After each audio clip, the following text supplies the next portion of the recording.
What's up, everybody? It is Broken Havoc here, right here on the Broken Havoc podcast, here to review AEW Dynamite from June 8th, 2022. We got a lot of things to talk about right here on the Dynamite review. Of course, the AEW Interim World Championship Eliminator Series begins. Of course, it started with the Casino Battle Royale, and the winner of that match led on to face Jon Moxley in the main event. Spoiler alert, it is Kyle O'Reilly from the Undisputed Elite. The AEW All Atlantic Championship has been revealed, and the first round match, the first quarterfinal match, actually started between both Pac and Buddy Matthews. Thunder Rosa defends her AEW Women's title against Marina Shafir. We also had Hangman Page challenge Kazuchika Okada for Forbidden Door. Also, Will Ospreay, yes, Will Ospreay made his AEW debut and went on to attack FTR and Trent Beretta. So we got a lot of things to talk about right here on the Dynamite review. But before I get on with all of this craziness, make sure to like and subscribe to the Broken Havoc podcast right here on YouTube, in which we discuss everything in and outside of the squared circle. Make sure to like and subscribe for more content, and as the freaking referee would say, ring that damn bell for more notifications. Also, the Broken Havoc podcast is available on audio platforms. It's available on Apple Podcasts, Spotify, Anchor, and Google Podcasts. So if you guys want to check out the Broken Havoc podcast in audio format, it is available on all of those platforms. All right, let's talk about AEW Dynamite. Overall thoughts on Dynamite. I definitely enjoyed the show for what it was. In my opinion, it was a great show. There were some aspects of the show that I didn't like. For example, I didn't really like that much the match between Thunder Rosa and Marina Shafir, and I'll talk about Thunder Rosa later on in the review, considering the fact that Thunder Rosa really hasn't been utilized on television. I don't care what anybody says. She hasn't been utilized really well on television ever since becoming the AEW Women's World Champion, so I'm going to be talking about that later on. Of course, Wardlow is also challenging for the TNT Championship, which I think is a great spot for him as of now. I did question earlier why he wasn't in the Battle Royal, but he did briefly explain it in his promo, but we're going to talk about that later on in the review. Of course, we're going to be starting off with the Casino Battle Royale. Of course, if you guys don't know, which I think you guys should know already, CM Punk unfortunately got injured and he broke his foot. I believe he already went successful surgery, so congrats to CM Punk. Hopefully he gets back on time, but CM Punk did not relinquish his World Championship. In fact, he is still the actual AEW World Champion, but instead of relinquish it, AEW announced a AEW Interim World Championship Eliminator Series, of course, starting off with the Casino Battle Royale. The winner of that Casino Battle Royale will face Jon Moxley later on in the main event, and the winner of that match will go on to Forbidden Door. But also at New Japan's Dominion show, which I believe is this Saturday, Hiroshi Tanahashi will also face Goto in an eliminator match, and the winner of that match will go on to face Jon Moxley at Forbidden Door for the interim AEW World Championship. There was a lot of confusion on Rampage this past Friday, and honestly, I felt like AEW should have done a better job at really, explaining how they really should, do this whole tournament, but they did issue a press release, I believe, the next day as well. So, and even when they issued the press release, you had people still being confused, which I honestly don't know why some people can't read. That's just me. Like, I don't understand why some people were still confused even after the press release was released. So that is just me. But overall thoughts on the Casino Battle Royale, in my opinion, I feel like they should have done, I feel like they really shouldn't have done the Casino Battle Royale. I feel like they constantly do the Casino Battle Royale all the time. I feel like what they should have done was do a normal Battle Royal, and the last two entrants in that Battle Royal that are left over, they should have had a normal match after. But overall, it was a pretty good Battle Royal for what it was. Now, there were some people in this Battle Royal that were kind of questionable, in my opinion. Like Malachi Black wasn't even in the Battle Royal. I even questioned the fact that Wardlow wasn't even in the Battle Royal as well. Like, even though we all know Moxley is going to be winning the match regardless, so in a way, it really didn't matter. But, I would have, we had Andrade as the Joker as well. Yuta was the last, Yuta and Kyle O'Reilly were the last two participants in the match as well. And Kyle O'Reilly winning, as much as I'm a fan of Kyle O'Reilly, I don't think Kyle O'Reilly was really the best choice in my opinion. I would have had either Andrade or Wheeler Yuta get the win. Or, there were many different possibilities. You could have done Keith Lee. You could have done Swerve. You could have done Eddie Kingston. You could have done, anybody. And, people say, oh, if you did Eddie Kingston, it wouldn't make any sense considering the fact that he is currently in a feud with the Jericho Appreciation Society. You're right, but also Moxley won this match, and he's currently in a feud with the Jericho Appreciation Society as well, so it really does not matter. But, we all know Moxley was going to go to Forbidden Door regardless. That is just me. But overall, man, I thought this was a pretty good battle royal for what it was. The clubs, since this is a casino battle royal, of course, a group of wrestlers will come in like every 3 to 5 minutes.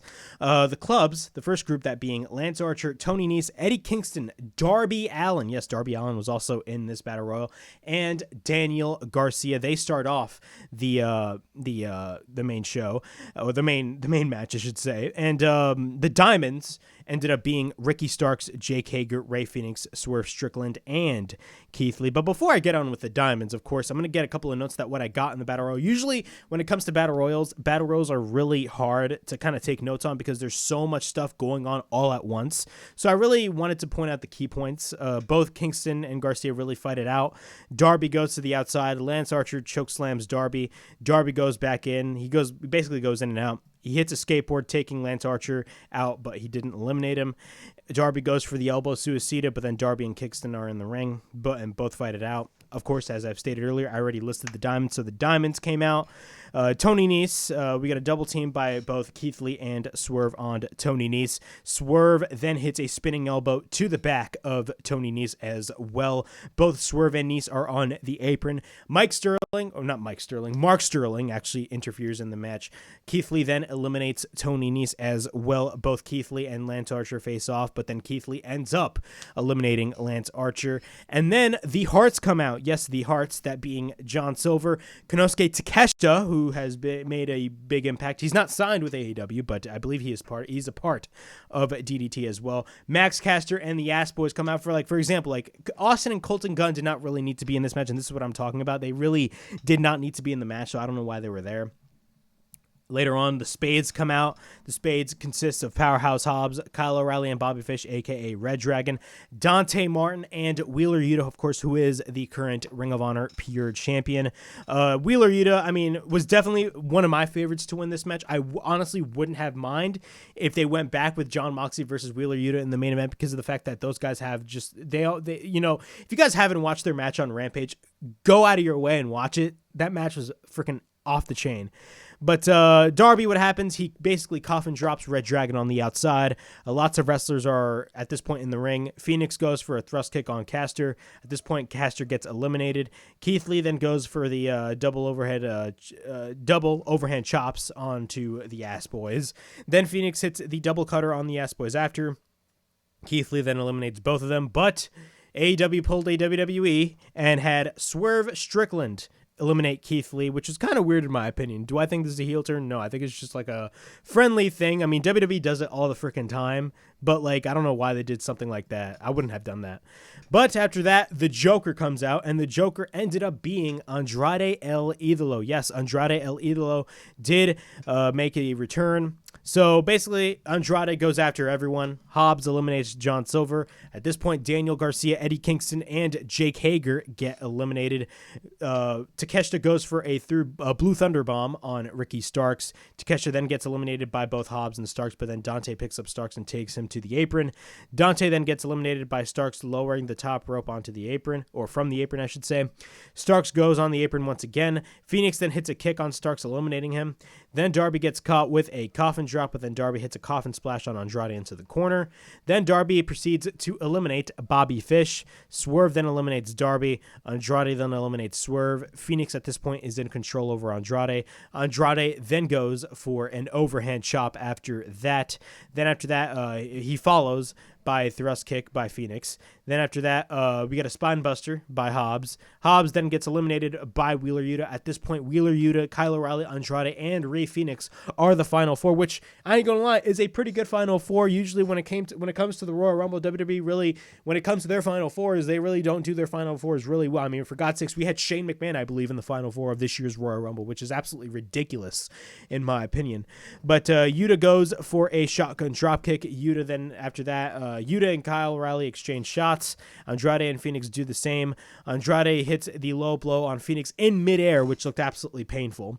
Phoenix is amazing, man. Every match that Phoenix is in, man, this guy always delivers 110%. Phoenix then gets eliminated. Then Andrade and Kyle O'Reilly proceed to work on Yuta. And literally, at some portion of the match, I actually thought that Wheeler Yuta was actually going to be getting the win, but that is not the case. Both Kyle O'Reilly and Yuta are on the apron, but then Kyle proceeds to eliminate Wheeler Yuta, which was very disappointing for me because as much as I am a big fan of Kyle O'Reilly, I felt like it would have made more sense if you had either Andrade or Wheeler Yuta, win this match, in my opinion, considering the fact that number one, Andrade was the Joker, and number two, Yuta is just so over and so popular right now with the audience that I wouldn't mind them having Jon Moxley versus Wheeler Yuta once again, even though they're a part of the Blackpool Combat Club. It would have been like a friendly style match. I wouldn't mind that, but I mean, we got Kyle O'Reilly. I'm not saying Kyle O'Reilly is terrible. Kyle O'Reilly is freaking awesome. I'm just saying that, it would have been much more sense if we had a guy like Andrade win the match, or a guy like Wheeler Yuta or an Eddie Kingston win the match. Hell, I wouldn't mind if we had Darby Allin win the match again. That is just me. But overall, I thought it was a pretty good battle royal for what it was. I would have done it differently. I would have done a normal battle royal, and the last two entrants eventually, faced off in a normal match. That's what I would have done, but I get why. I mean, really, this whole CM Punk injury kind of happened out of nowhere, and they had to scramble quick, really. So you can't really blame AEW for that. But after that, AEW announces a brand new championship, that being the AEW All Atlantic Championship. Yes, they announced a new championship in All Elite Wrestling, and a lot of people, and this starts to bring up the discussion of, is there way too many championships in AEW? Because keep in mind, you have the AEW World Title, the TNT title, the TBS title, the women's title, the tag team titles. Now you have the All Atlantic Championship, but also Tony Khan purchased Ring of Honor, and now you got the Ring of Honor Championship, you got the Ring of Honor Tag Team Championships, you got the Ring of Honor Pure Championship, and the Ring of Honor Women's Championship. Also, you got the two Owen Hart Championships, which are not really championships.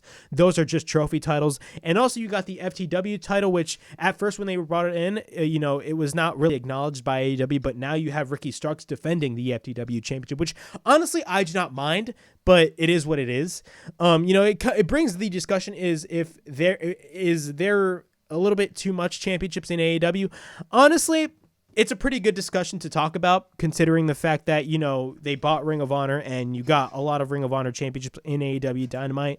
But the thing about it is, when it comes to Ring of Honor, they're only going to be there for a temporary basis, considering the fact that we do not know when Ring of Honor TV is coming back. And, once Ring of Honor is standing on its own 2 feet once again, those championships are, of course, going to be exclusive to Ring of Honor. Keep in mind, Ring of Honor, it still is its separate owned company. It's not like AEW, it's under the AEW umbrella. It's actually Tony Khan purchased Ring of Honor himself, and it's still its own company. If you look at the credits, it's Ring of Honor LLC. So, Ring of Honor, it's still its own company. It's going to be under the Ring of Honor umbrella, of course. But again, AEW announces the All Atlantic Championship, and the first round match is actually starting on this show. So they definitely prepared for a tournament, unlike WWE. And yes, I am comparing them with WWE with the Women's Tag Team Championships, because why not? You got a lot of people angry about the fact that they constantly, compare them. But bro, it's okay to compare the two, because, if you compare the two, you can definitely see the difference. But the thing about it is, WWE, of course, when the whole Sasha and Naomi fiasco happened, they announced that they are stripped of the titles, and not only that, there was a tournament announced. I haven't seen on both Raw and SmackDown anything about a tournament announced. And correct me if I'm wrong, wasn't there a report saying that their, plans for the tournament have scrapped? So I laugh because of the fact that WWE does not have anything planned for the Women's Tag Team Championship. Again, those Women's Tag Team titles mean absolutely nothing. But again, the All Atlantic Championship, it does bring the discussion again, whether or not if there are too many people with, not too many people, but too many championships in AEW. It's kind of the same thing with the bloated roster thing, but what was the reason? Why did Tony Khan purchase Ring of Honor? It's because of the fact that he does have a huge ass roster, and he's going to possibly take half that roster to Ring of Honor. Keep in mind, when they brought Ring of Honor, they don't have anybody under contract. It's not like, WWE buying WCW situation, in which they brought in a bunch of mid-carders. That's not the case. But again, we're just going to have to wait and see. I was actually expecting Trios Championships to be revealed, because I believe Tony Khan stated in an interview that those Trios Championships are already made. He is just waiting for the right time to reveal them. Some people are saying they're waiting until Kenny Omega comes back to reveal those Trios titles. Honestly, I do not know. We're going to have to wait and see. But honestly, to me, I have no problem with the All Atlantic Championships, but I do understand why people get concerned. And also, people crapping on the idea that AEW has too many championships. You got to keep in mind, WWE has the same problem. WWE has way too many championships. People don't realize they got the Universal, the WWE, the Raw and SmackDown tags, the Raw and SmackDown women's, the US, the IC, the 24/7, the NXT title, the North American title. They got the women's title. They had the Cruiserweight title, but they retired it. They have the NXT UK Championship. They have the UK Women's Championship, the UK Tag Team Championships. WWE falls in the same category. So if you guys are crapping on AEW for having too many championships, WWE has the same issue. Both WWE and AEW kind of have that same issue. But this is the thing. AEW's roster is so bloated right now that, I mean, you kind of do have to introduce those titles. I mean, Trios titles in my eyes would have made more sense to reveal. I mean, people are saying, oh, but they got to wait till Omega comes back. Again, we do not know when Omega is going to come back. But again, I wouldn't mind them introducing Trios titles now, because if you guys have seen on AEW television for the past couple of months, we have seen a lot of Trios matches, and they really set the foundation for all the Trios that they currently have. So, I mean, it would be a perfectly fine time to introduce those Trios championships, in my opinion. But AEW, regarding the All Atlantic Championship, now we do not know if this All Atlantic Championship is going to be like officially like another mid-card championship, considering the fact that, you know, that's what the TNT Championship is for, but people are saying the TNT Championship is their television championship. Honestly, I regard a television championship the same as a mid-card championship. That's my opinion. That's what I believe. But, I mean, that's just me. I mean, who knows? My only concern is how much TV time is the All Atlantic Championship going to have, because of the fact that AEW only has 3 hours of television. And I'm not going to sit here and say, oh, they should be on Dark, considering the fact that I do not watch Dark. I consider, and I don't care what anybody says, I consider Dark to be fucking main event. Okay, that's just me. Dark is main event. Okay, just like I don't watch main event, I do not watch Dark. That's my opinion. But again, you know, we're going to have to wait and see what they do with the All Atlantic Championship, but we did have the quarterfinal match between both Pac and Buddy Matthews. This was a great freaking match. I absolutely love the match, and the tournament looks absolutely stacked. I actually have the tournament right here on my phone, and the tournament looks pretty stacked. So in the quarterfinals, we got, of course, Buddy Matthews and Pac, which, of course, we got Pac winning the match, so he advances. We got Ethan Page versus Miro. We got Penta Oscuro versus Malachi Black. And we also, in the other quarterfinal bracket, we also got 2 New Japan guys wrestling as well. So honestly, we do not know who's going to be wrestling as part of the tournament, but we're going to have to wait and see, man. Like, the match that I'm definitely excited for is definitely Penta versus Malachi. That is going to be a freaking awesome match. Honestly, as you know, for me, I definitely do see Malachi winning that match, but at the same time, it kind of does create that unpredictability in nature, because, like, you never know, Penta could possibly win that match, but we're going to have to wait and see, man. Miro versus Ethan Page, I think it's pretty obvious who's going to be winning that match. I think it's pretty obvious that Miro is going to end up winning that match, but, I mean, I wouldn't mind either Miro, Pac, or Malachi winning that championship. I think those are 3 contenders for that title, which I honestly do not mind. But, yeah. So we got Pac versus Buddy Matthews in the first round quarterfinals. The match starts. Both lock up. We got a side headlock takeover by Matthews. We got a bunch of technical wrestling in the beginning, of course. We got a bunch of high spots as well. Of course, Pac is known for his high spots. It's the same thing as Buddy Matthews as well. Pac gets up. We got a side headlock by Pac. Pac goes for the shoulder tackle. Pac goes for an immediate Hurricane Rana as well. Once we're back in commercial break, we get a kick by Pac on Buddy Matthews. We get a swinging DDT on Matthews from the middle rope. Both exchange shots. We get a spinning kick by Buddy Matthews. Pac then goes for the stomp, and then Pac goes for a series of kicks. Matthews then misses a running kick, but then we get a roll-up and a near fall. Then Pac goes for the super kick after that. Pac then runs into a jumping knee. We got a German suplex by Pac, followed by a furious lariat after that. But later on, Matthews goes to the top. Pac hits a kick off to the top, and then, you know, he ends up going to the top. He hits a kick, and then he goes up. And then Matthew plants Pac to the mat. Then Matthews goes for the sunset flip, but then hits the Liger bomb, which looked amazing. We get a cover into a near fall. We get a back elbow by Pac, and then he goes to the top, but then Matthew comes in. Pac then jumps into the shoulders of Matthews, hitting a freaking insane Poison Rana, which was probably my favorite spot of the entire night. Pac then goes for a pump kick. He goes to the top and he goes for the one and only Black Arrow. We get a cover and Pac wins the match and advances to the semifinals. So now we're going to have to wait to either Ethan Page or Miro to win the next quarterfinal match. Again, I definitely do see Miro winning this match. So honestly, Pac versus Miro is going to be a really good match. Again, that is a match that can create a lot of unpredictability. I definitely do see Miro getting the win. Some people are saying Pac should win it, which I honestly wouldn't be against, but at the same time, you do run the risk of Miro just coming back last week and losing to Pac already. That's the issue right there. But again, honestly, I definitely do see Miro winning against Ethan Page.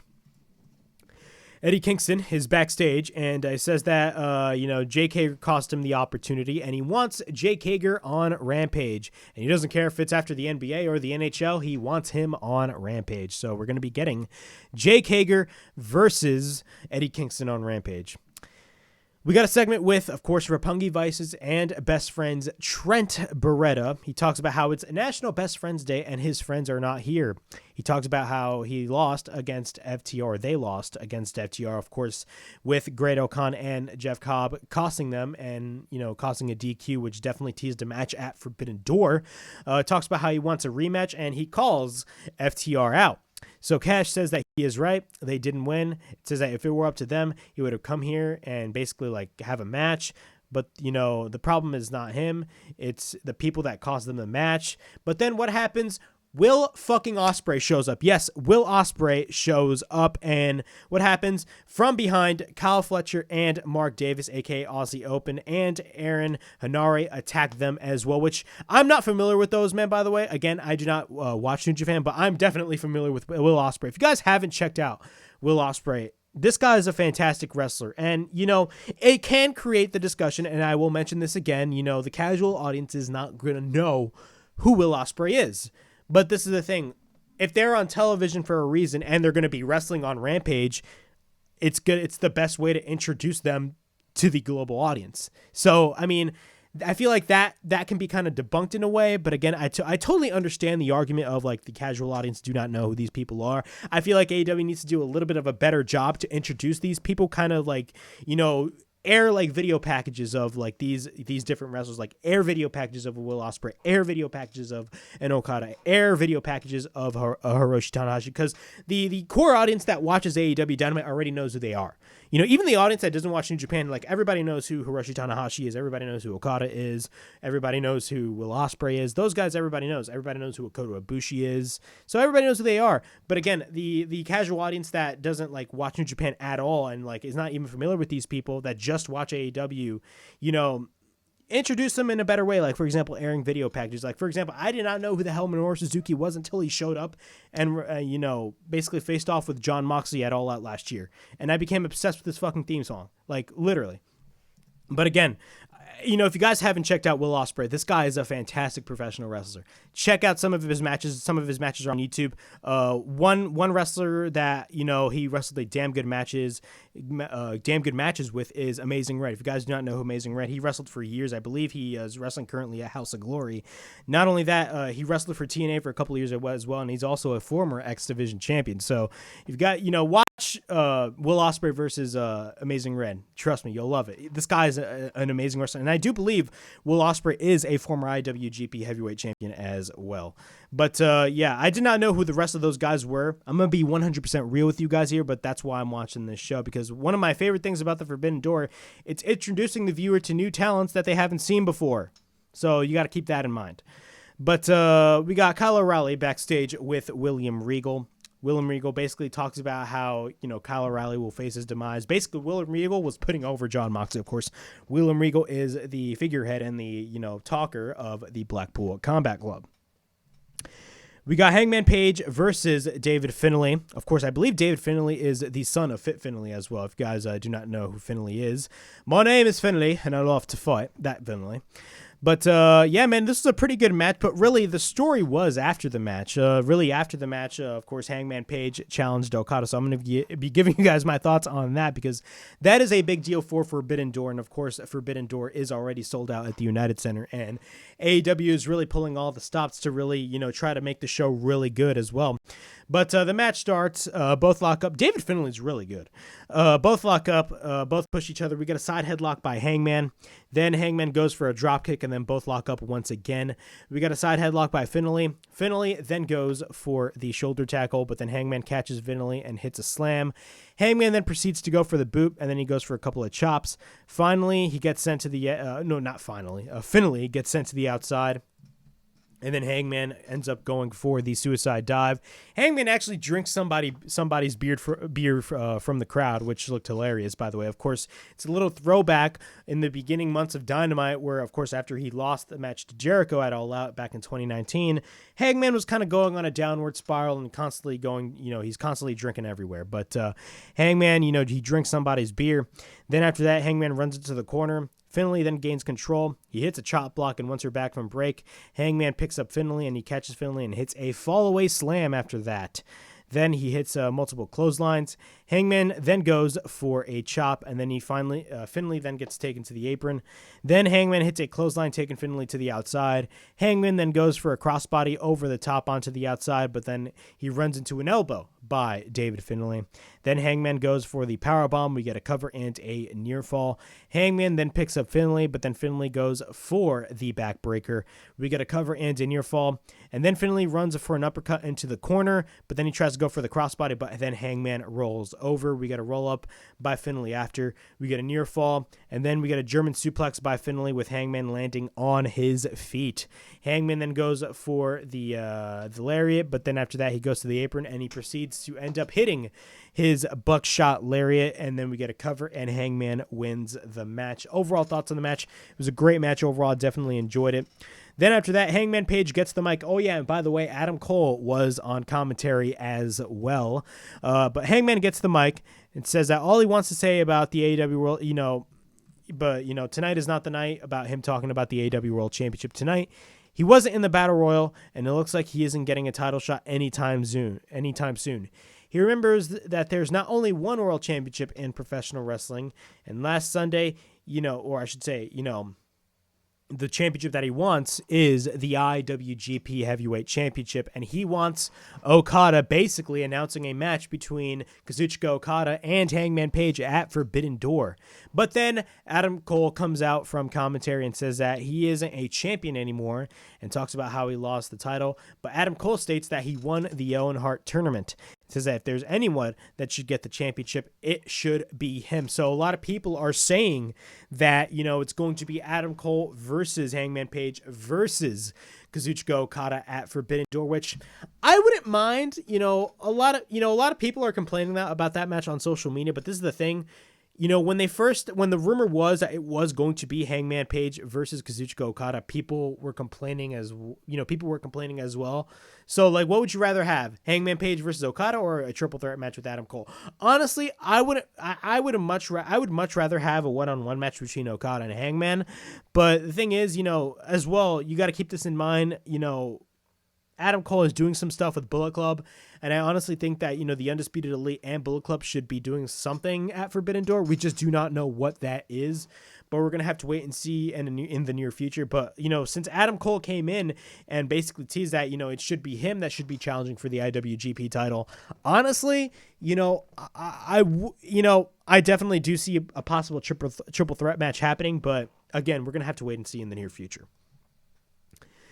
Tony Schiavone interviews Wardlow. Of course, Wardlow is now under an AEW contract, considering the fact that he beat MJF in what is considered basically, and I can't disagree, a freaking squash match, and MJF actually did show up at Double or Nothing. But he welcomes us to Wardlow's world, that being Wardlow. And he's asked not to take part in the Battle Royal. So basically, that was what he stated. He said that he didn't want, he asked not to take part in the Battle Royal. The reason being, CM Punk is our champion. And, he is not, if he is not pinning him, he doesn't want him. says, he basically he goes to the camera and says, "Heal up, champ, because he will be waiting for him when he gets back." So potentially teasing a future match between both Wardlow and CM Punk. And, there is a title that he does want, a title that few men can carry. Since then, there are a few men that have diminished it, which is a true statement, because both Sammy Guevara and Scorpio Sky, that feud, I didn't mind it at first, but then when it got to like points where it just didn't make sense whatsoever, that's when I was like, okay, bro, this feud is absolute dog shit, man. Like the feud.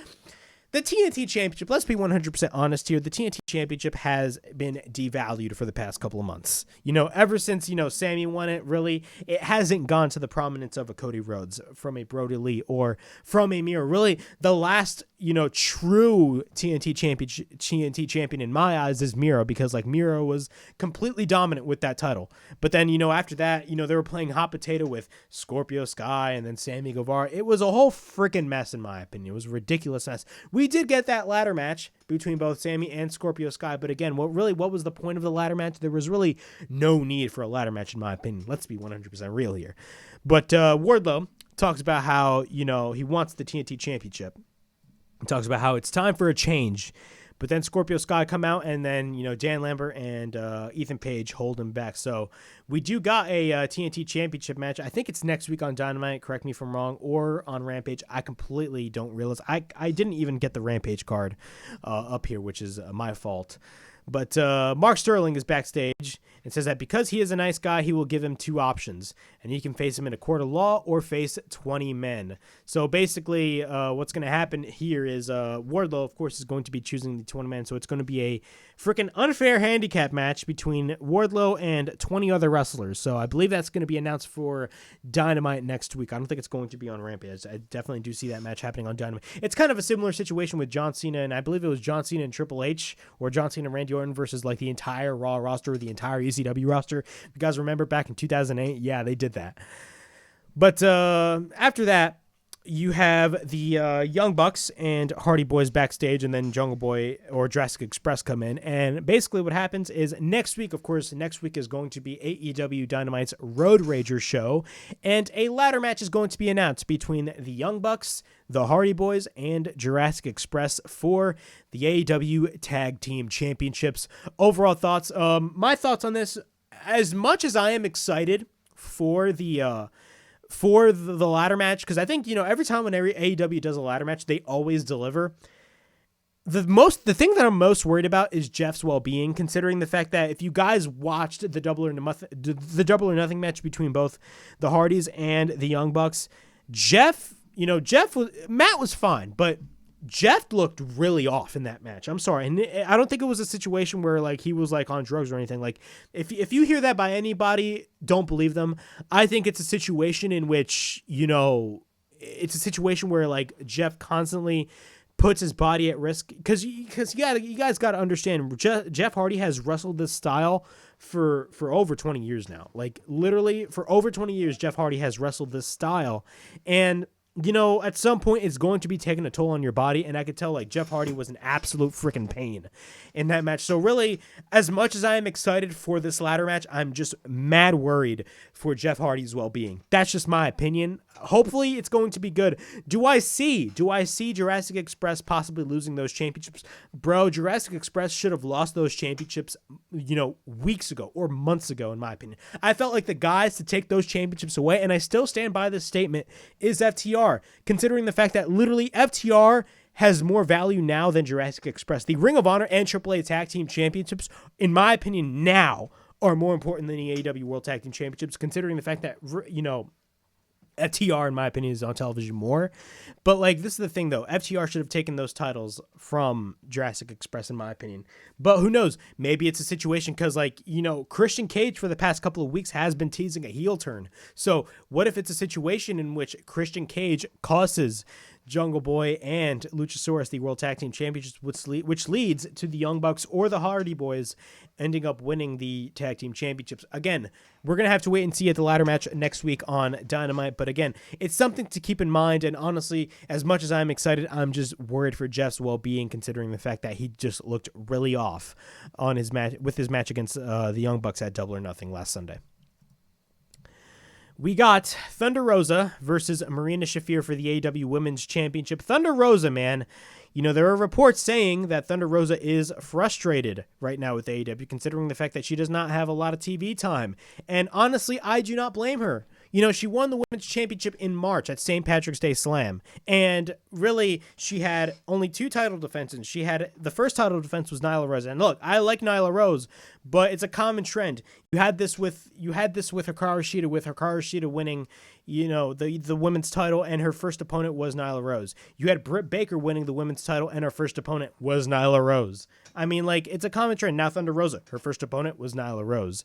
It was a fine little match. I didn't mind the match at all. I thought it was a pretty good little match, a fine little match. But then, of course, she had that match that she definitely needed, that being Serena Deeb versus Thunder Rosa. Honestly, you know, of course, it was a one-off match at Double or Nothing, which was a pretty good match for what it was. But again, I would have had that match be a freaking program, in my opinion. I would have had that be a program, but that is just me. But another thing is, you know, the thing about it is, oh my God, my TV, like, holy crap, what the hell happened here? But the thing about it is, you know, Thunder Rosa really hasn't been on television a lot since then. So honestly, like, I don't understand why she hasn't been on television. I think it's a crime. You know, Jade Cargill's on television every week, and that's a good thing considering the fact that, you know, Jade Cargill is a star. But at the same time, Jade Cargill is the TBS championship and is the TBS champion, and the TBS champion. The championship itself is a mid-card championship. The TBS championship has more TV time than the women's championship. So again, you have to keep that in mind. But overall, man, we had Thunder Rosa versus Marina Shafir. Overall thoughts on the match: it was a pretty good match for what it was. So the match starts. Both lock up. Both roll over. My God, man, what is wrong with this? So literally, there's an issue with my TV. I do not know why this is not, you know, connecting, but it is what it is. So basically, I'm gonna have to go closer right here, and let's see. So both lock up and both roll over. We get a couple of knees by Marina Shafir. Then she sends Rosa into the corner. Then after that, she takes Rosa to the corner. Then after that, she takes her down, applies a submission. Really, Thunder Rosa ends up getting the win. I'm sorry, guys. Literally, my freaking... So what the thing is, my laptop is connected to 2 monitors, and the 2 monitors turned off on this review. So I'm having a hard time trying to read my notes from this whole thing. Holy crap, what the hell is going on? I don't understand what the hell is going on. But overall, really, so what happens is basically Thunder Rosa ends up getting the win. But basically what happens, we get a couple of waistlock switches. We got a roll up by Rosa, and then she wins the match, and Rosa retains the title. But then after, Marina Shafir ends up attacking Thunder Rosa, and what happens is Marina Shafir basically turns heel, and after that, Toni Storm ends up coming for the save, and Toni Storm actually gives the championship to Thunder Rosa, possibly teasing a future program between Toni Storm and Thunder Rosa, which I'm definitely for. You know, Thunder Rosa needs to do something now for the women's championship, and I feel like the best program for her right now, have Toni Storm. Toni Storm is definitely a good match right there. But after that, we got Jon Moxley versus Kyle O'Reilly. Overall thoughts on this match. This was a knockdown, drag-out match, man. This match was absolutely insane. Of course, Kyle O'Reilly is known for his intense strikes. The same thing as Jon Moxley. Bro, Tony Khan put this match over on Twitter, which was absolutely hilarious. He put this match over basically talking about their in-ring psychology and their chemistry together, which you could tell Tony Khan is a huge fan of pro wrestling. A lot of people shit on Tony Khan for being a huge mark, but honestly, bro, I genuinely have that belief that Tony Khan saved the wrestling industry, because God knows I would have possibly stopped watching wrestling if AEW didn't even exist. That is just me. But the match starts. I'm going to try to read my notes really well from my laptop right here, because I do not know why, but literally, I do not know why, but my monitor is literally blacked out. But both lock up. Kyle then works on the arm of Moxley. Moxley then goes for the trip, and then Kyle goes for a kick and a couple of knees on Mox. Both lock up again. We get a hammer lock. And then Moxley targets the finger of Kyle O'Reilly. Then Moxley goes for a submission. So basically, Mox pulled a Pete Dunne, basically. Moxley then goes for a submission. Kyle then reverses. And then Mox then kicks Kyle's head in. So basically a little right there to Bryan Danielson. Then Kyle escapes to the outside. We get a what the hell does that say? A body combination shots on by Kyle O'Reilly. My apologies. I'm literally reading from my laptop. I do not know why my monitor's just blacked out on me, but it is what it is, man. My apologies, everybody. Moxley then sends Kyle to the other corner. Moxley then goes for a series of clotheslines in the corner. Kyle then hits a dropkick on Moxley's knee. Then Kyle hits a dragon screw on the apron. Kyle then goes to the top, and then he hits a knee drop on Moxley. Once we're back from commercial break, both are on the top. And then Moxley goes for a double underhook suplex after that. We get a couple of kick exchanges, and then we get repeated headbutts after that by Moxley. Moxley then goes for the boot, and then Kyle O'Reilly, goes for a boot of his own. Then after that, Moxley then catches Kyle with the bulldog choke when he tries to apply the cross arm breaker. Kyle then gets his teeth onto the rope, basically causing the rope break. But then what happens is Moxley basically kicks the rope, causing Kyle O'Reilly to be in pain, considering the fact that Kyle O'Reilly was the one that actually bit the rope, which was hilarious. Later on, Moxley goes for repeated elbows. We get a couple of... Kyle O'Reilly goes for a couple of... Moxley goes for repeated kicks on the back of Kyle. Oh my God, right. It is so hard to read from a freaking laptop from far off, especially when you're filming. My apologies, everybody, literally. Moxley then after that goes for the pile driver, but then Kyle applies the triangle sleeper. Then he targets the knee of Moxley, but then Moxley then goes for the pile driver after that. We get a cover and a near fall. Then both Kyle and Mox exchange shots. Then they both exchange slaps as well. So then after that, we get a couple of kicks by Kyle. Then we get an elbow followed by a Saito suplex. I don't even know what that says, bro. Moxley then comes back, and then he hits a suplex of his own, and then he goes for the paradigm shift and gets the win. My apologies, everybody. I do not know why my monitor is just blacked out on me. I don't understand why. Usually when I read my notes, I read them from the monitor, not from the laptop that it's projecting all this feed from. But again, I don't understand why, so my apologies there. But overall thoughts on Kyle O'Reilly versus Jon Moxley. I thought it was a really good match. It was a great match for great main event. Again, I wish Kyle O'Reilly, besides Kyle O'Reilly, I would have had either Andrade or Wheeler Yuta in the match. I mean, that's what I would have had, but that is just me. But it is what it is. Overall, man, both Kyle O'Reilly and Moxley delivered a really, really, really good match. But yeah, man, that was my AEW Dynamite review. Overall thoughts on the show. It was a pretty good show for what it was. I definitely got a kick of what I was watching. Definitely, of course, we have the Interim Championship. Moxley is now going to be competing at Forbidden Door. Who knows, either against Hiroshi Tanahashi or Goto. I feel like the most predictable outcome is going to be Hiroshi Tanahashi. I think it makes perfect sense for Tanahashi to face Moxley because that was the match that everybody wanted, and honestly, I wouldn't mind watching that match as well. Honestly, everybody wants that match, so why not give it to him? So it's going to be Hiroshi Tanahashi versus Moxley as well. But yeah, that was my AEW Dynamite review from June 8th, 2022. Please like, subscribe, comment down below, push that bell for notifications, and be on the lookout for more videos right here on the Broken Havoc podcast on YouTube. And as always, it is Broken Havoc signing out.